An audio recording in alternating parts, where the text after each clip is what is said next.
सर्वांना जय भीम. मित्र हो, आज मी तुमच्या पुढे माझा मित्र जितेंद्र अहिरे याच्या काही निवडक कविता घेऊन आलो आहे.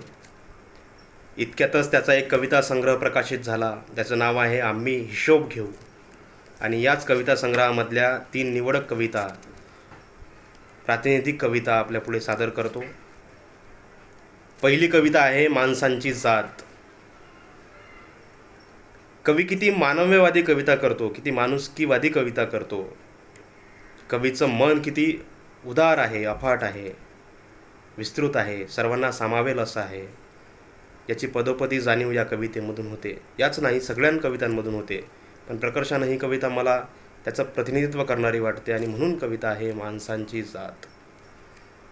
कवी लिहितो, तू हवेचा पत्ता विचारत नाहीस, तू हवेचा पत्ता विचारत नाहीस, तू पाण्याला धर्म विचारत नाहीस, तू फुलांना गाव विचारत नाहीस, तू फळांची ओळख विचारत नाहीस, तू पक्ष्यांना वंश विचारत नाहीस, तू निसर्गाला पंथ विचारत नाहीस, तू मातीला आई म्हणतो, तू आभाळाला बाप म्हणतो, तू कोणालाही काही विचारत नाहीस, कोणाचाही द्वेष करीत नाहीस.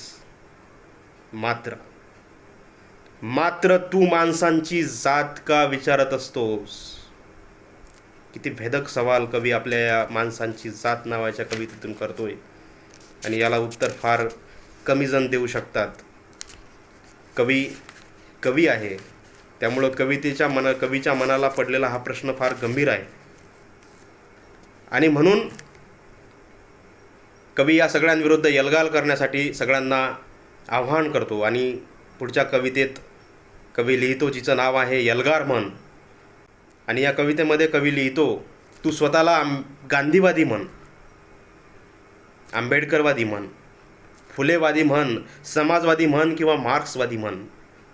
तू स्वतःला कवी म्हण, लेखक म्हण, बंडखोर म्हण, पुरोगामी म्हण, चित्रकार म्हण, पत्रकार म्हण, कलाकार म्हण, कार्यकर्ता म्हण, नाहीतर नेता म्हण.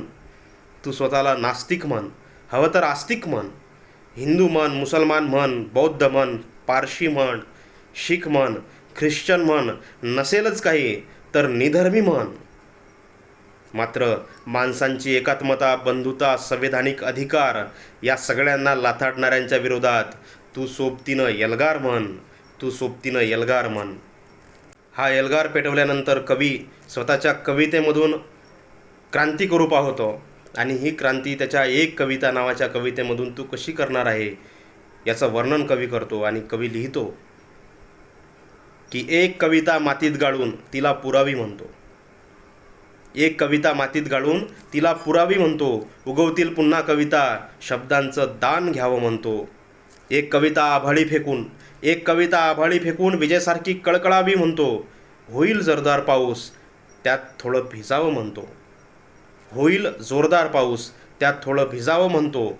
एक कविता आईच्या हातावर तिच्यासाठी लिहावी म्हणतो, हाती तिच्या मग राबेल कविता तिला थोडी विश्रांती द्यावी म्हणतो.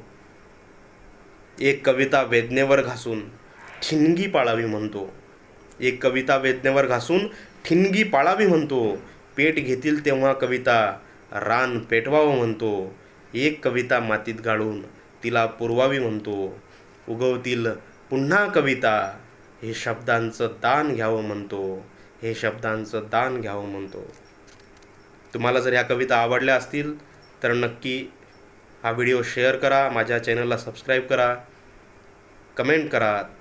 तुमच्या काही सूचना असतील त्या कळवा, व्हिडिओला लाईक करा. धन्यवाद.